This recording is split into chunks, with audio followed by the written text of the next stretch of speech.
Bienvenidos una vez más a ENJTV. Esta sección, esta cápsula de entrevistas de la Escuela Nacional de la Judicatura, a través de la cual nos encontramos periódicamente en las redes sociales.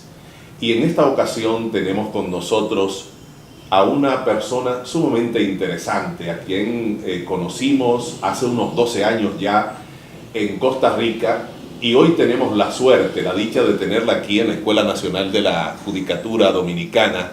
Tenemos a Ernestina Hernández. Ernestina ha sido colaboradora en la Corte Suprema de Justicia de El Salvador, pero también ejerce como secretaria de la Sala Constitucional de la Corte Suprema de Justicia de El Salvador.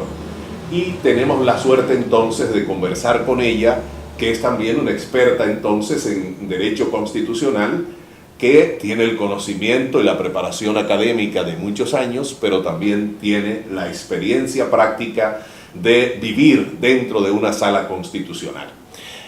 Y en la Escuela Nacional de la Judicatura hemos estado conversando acerca de los derechos colectivos y de los derechos de intereses difusos en estos días, durante 3 días, desde el lunes, martes y miércoles de la semana en que ha estado con nosotros, pues ha estado tratando este tema con los participantes. ¿Qué diferencia puede haber entre los derechos colectivos y los derechos sociales en términos generales? ¿Cómo podemos diferenciar un concepto del otro? Un tema definitivamente bastante complejo. Buenas tardes a todos y a todas.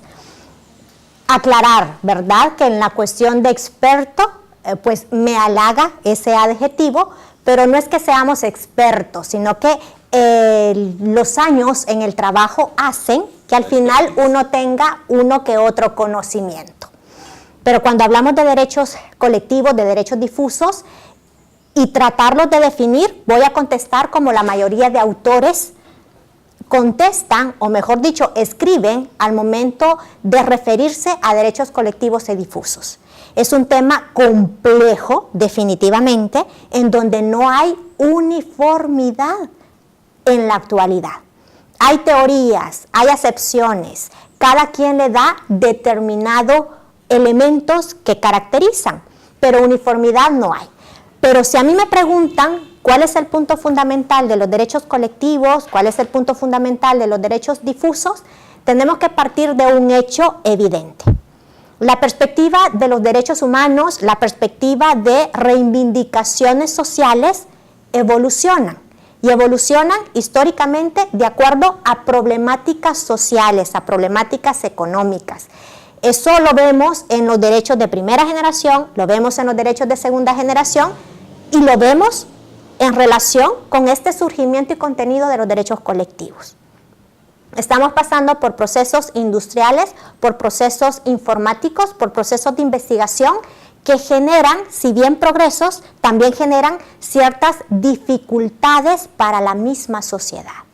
Ante ello surge, yo diría, una nueva visión de derechos, en donde dejamos atrás intereses individuales, en donde dejamos atrás intereses o derechos prestacionales, como estamos hablando de los derechos sociales, y comenzamos a hablar de una clase de derechos en los cuales necesitamos que el Estado realmente intervenga, pero intervenga preservando lo que se denomina doctrinariamente bienes comunes, y de lo que doctrinariamente se entiende como, por ejemplo, el medio ambiente, como bien común, en donde hay un interés general, pero también tiene una trascendencia efectivamente particular, porque la afectación del medio ambiente implica definitivamente que si es vulnerado, vulnera al final al conglomerado.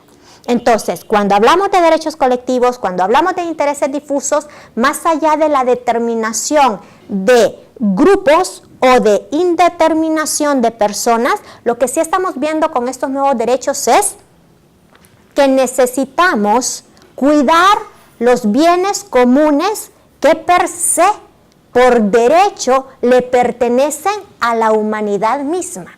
Okay. Preservar ¿Quiénes eso. están legitimados para poder accionar en relación con los derechos colectivos? Eso depende de la teoría que usted siga y, por supuesto, de la normativa de cada estado. Pero en términos generales, si usted está consignando que un derecho colectivo, que un derecho difuso, al final lo que está tutelando un bien común que pertenece a todos, en principio usted entendería que si nos pertenece a todos y su afectación a largo o a corto plazo, directa o indirectamente, me va a generar un agravio, pues definitivamente la titularidad debería ser de todos. Pero dependiendo de la normatividad en cada estado, se ponen restricciones a esa invocación. Eso ya depende de acuerdo a la estructura normativa de los estados. Muy bien.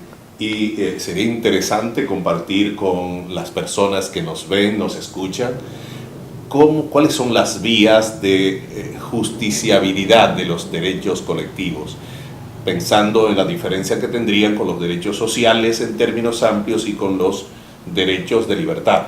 Retomamos lo que decíamos, ¿verdad? No se trata de un agravio en sí mismo desde la perspectiva de los derechos individuales, aislado, no. Se trata que los derechos colectivos tienen un componente comunicacional.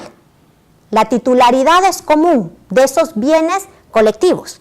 Entonces la afectación, aun cuando es para cada persona, también es en macro, es de forma general. Entonces, cuando estamos hablando de la protección, en este tipo de derechos se involucran una serie de elementos a partir de los cuales se puede dar una fiscalización o la tutela a partir de sanciones específicas, ya sea administrativas o judiciales. ¿Qué queremos decir con esto? Retomemos el ejemplo del medio ambiente. Cuando hablamos del medio ambiente, de la transgresión al medio ambiente, pues aparecen una serie de elementos que pueden ser utilizados para tutelarlos. Primero, vemos el área administrativa, ¿verdad? La administración, a través del órgano competente, debe de ejercer cuestiones de preservación, pero también cuestiones de elementos que introduzcan la fiscalización de aquellas actividades que puedan generar una afectación al derecho al medio ambiente. Pero también tenemos aquellas sanciones penales. El derecho penal también puede jugar mucho en ese aspecto. ¿En qué sentido? En aquellas personas que con dolo, con premeditación, están ejerciendo acciones que vulneran el medio ambiente. Pero definitivamente cuando hablamos de derechos fundamentales, si es que así concebimos a los derechos colectivos, incluso los derechos difusos, estamos hablando de algo fundamental en la protección de un derecho, que es la tutela constitucional, específicamente la tutela procesal constitucional.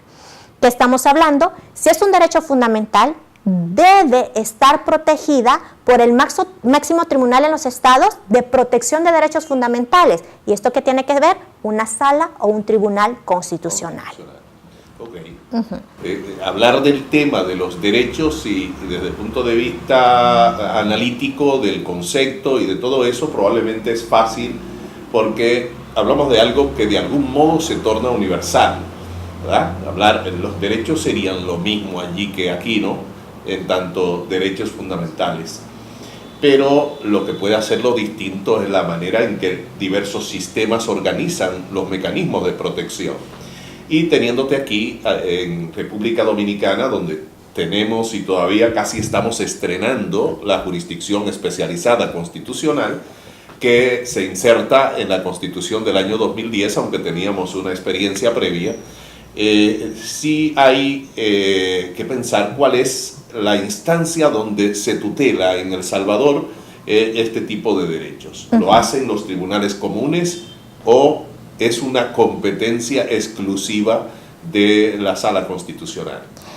De acuerdo al derecho vulnerado, así debería ser la institución en El Salvador competente para ejercer su control, de acuerdo a sus competencias. ¿Qué le estoy diciendo? Por ejemplo, derechos de los consumidores, entendidos doctrinariamente como derechos colectivos, existe la superintendencia como tal o existe como tal la Defensoría del Consumidor, ¿verdad? que está tratando de velar por los derechos de los consumidores. Pero aparejado a esto tenemos elementos normativos, administrativos, que establecen las reglas claras entre la oferta, entre los precios, entre la calidad. Pero todo esto en conjunto tiene que ser fiscalizado por una serie de instituciones. No solamente estamos hablando del consumidor, porque es de la Defensoría del Consumidor, porque también si estamos hablando de productos alimenticios, también tendrá que entrar en juego definitivamente el Ministerio de Salud. ¿Qué le estoy diciendo con esto? En El Salvador, las instituciones que forman parte del Ejecutivo definitivamente tienen que ejercer aquel control que competencialmente debe ejercer para tutelar este tipo de derechos. Ahora, si hay transgresiones que rompen las reglas jurídicas, esto se judicializa. Y se judicializa por las vías respectivas de acuerdo a la afectación y de acuerdo definitivamente a las consecuencias que ello traiga. Incluso se va al contencioso administrativo, ¿verdad? Porque tiene que ver mucho con las cuestiones de la administración pública. Conflicto con particulares. Exactamente. Pero en El Salvador, la Sala de lo Constitucional, como lo manda la Constitución, es la encargada de velar derechos fundamentales. Okay. Amparo, habeas corpus e inconstitucionalidad.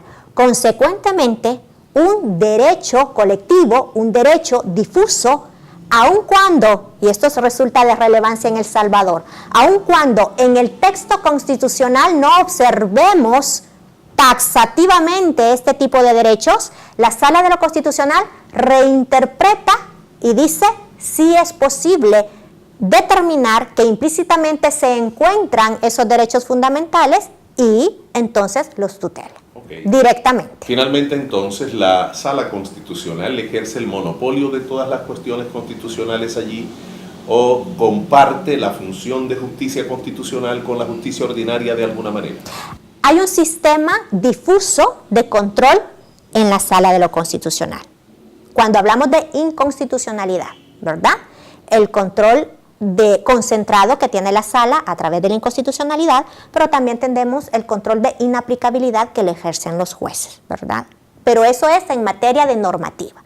Pero definitivamente la sala ha dicho en su jurisprudencia, toda autoridad estatal, incluyendo un juez, es guardián de la Constitución. Si la sala determina que todo juez es guardián de la Constitución, consecuentemente todo juez aplicar la ley que es inconstitucional. Exactamente. Y a partir de sus competencias, ¿qué implica? Cualquier juez tiene la obligación constitucional de proteger cualquier derecho fundamental que se esté transgrediendo. Muy bien. Bueno, el tiempo se nos fue. Como te conversaba antes de iniciar esta cápsula, se nos va sin darnos cuenta. Y hemos llegado al final de este encuentro en ENJ TV. Esperamos encontrarnos en una próxima ocasión con personas tan interesantes como la que hoy hemos tenido.